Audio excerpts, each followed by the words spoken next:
하나님은요, 하나님의 일을 이루시기 전에 약속의 말씀부터 먼저 주십니다. 그래서 우리가 기도하고 나갈 때 우리 소망을 먼저 잡는 게 아니라 하나님의 약속의 말씀부터 먼저 붙들어야 되는 거예요. 이게 우리가 원하는 걸 하다 보면요, 이게 하나님의 뜻인지 자기 욕심인지 몰라요. 그러니까 그것 때문에 하자마자 그리고 싸우는 거예요.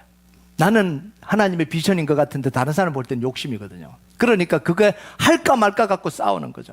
그래서 우리가 뭘 해야 되냐면 하나님의 약속의 말씀부터 먼저 붙들어야 되는 거예요. 그래서 하나님이 역사하시기 전에는 항상 뭘 하세요? 하나님 말씀하시잖아요.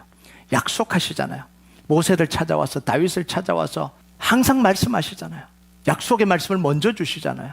근데 그런 이유가 뭐냐면 하나님의 약속의 말씀은 부정이나 점괘가 아닙니다. 하나님의 약속의 말씀을 주시는 이유는 뭐냐면 방해가 올 때, 낙심이 찾아올 때, 어려움이 올 때 그 말씀을 붙들고 견디라고 주시는 거예요.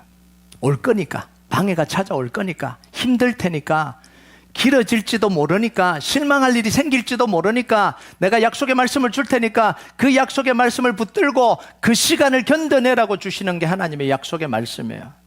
하나님 반드시 이룰 테니까 흔들리지 말고, 낙심하지 말고, 포기하지 말고 견디라는 거예요. 하나님의 영광을 볼 때까지 견디라는 거예요.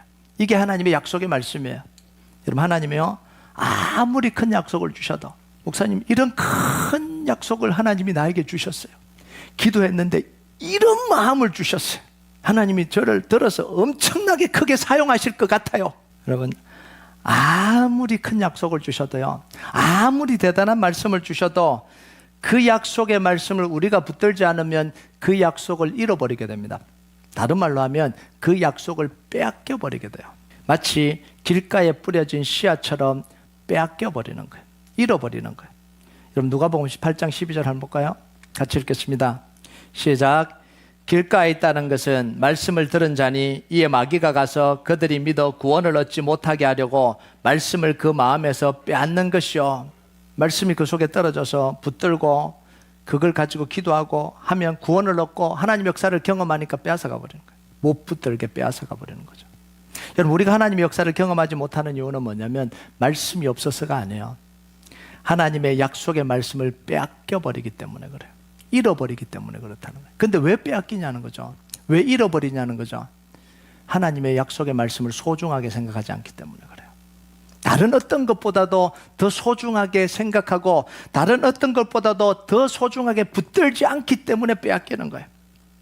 그래서 제가 계속해서 이야기하는데, 하나님 약속의 말씀을 주시면 그걸 암기하고 외우고 계속 기도 때마다 선포하고 붙들으라고 하는 이유가 바로 이겁니다.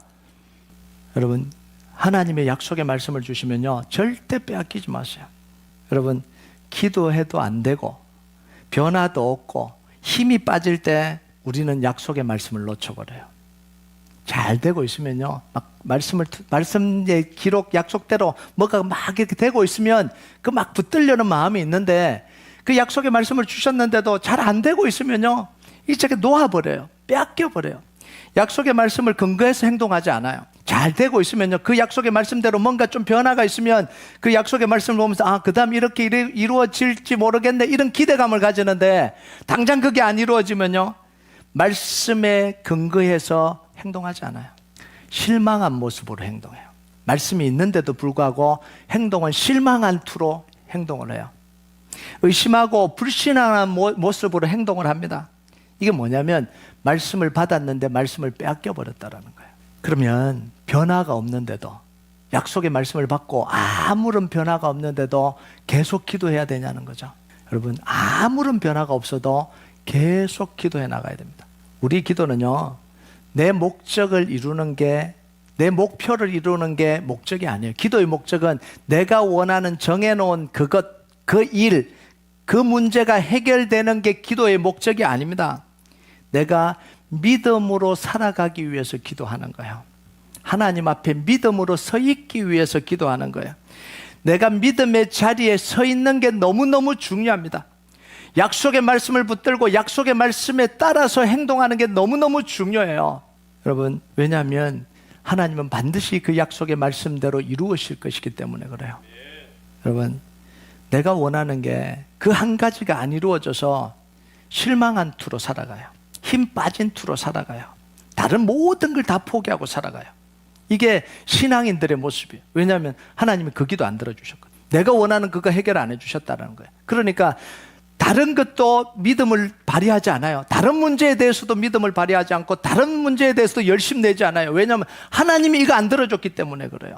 여러분, 그런데 우리 인생 가운데요, 우리 신앙 가운데 중요한 게 그거밖에 없나요? 그것 외에도 수없이 많은 우리가 믿음을 발휘해야 될 일이 있고요, 하나님 앞에 쓰임받아야 될 일이 있고요, 수없이 많은 일들이 있어요.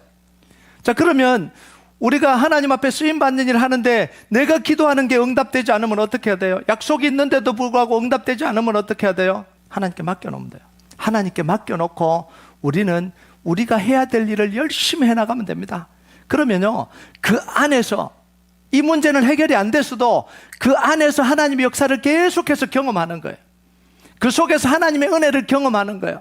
살아갈 힘을 그 속에서 얻는 거예요. 그런데 이 문제가 해결되지 않아서 이 문제가 해결될 때까지 나는 믿음으로 행동하지 않겠다 그러면 다른 것에서 정말 중요한 것을 얻을 수 있는 하나님의 은혜 다 놓치고 살아가는 거예요.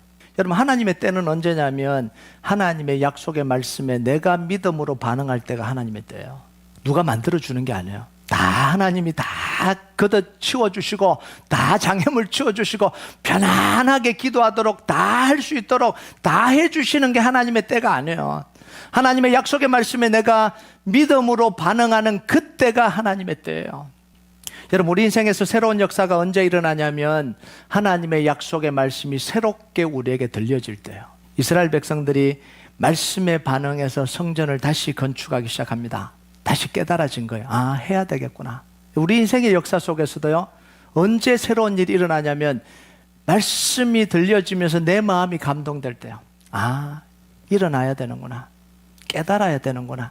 다시 시작해야 되는구나. 이때 새로운 역사가 시작이 되는 거예요.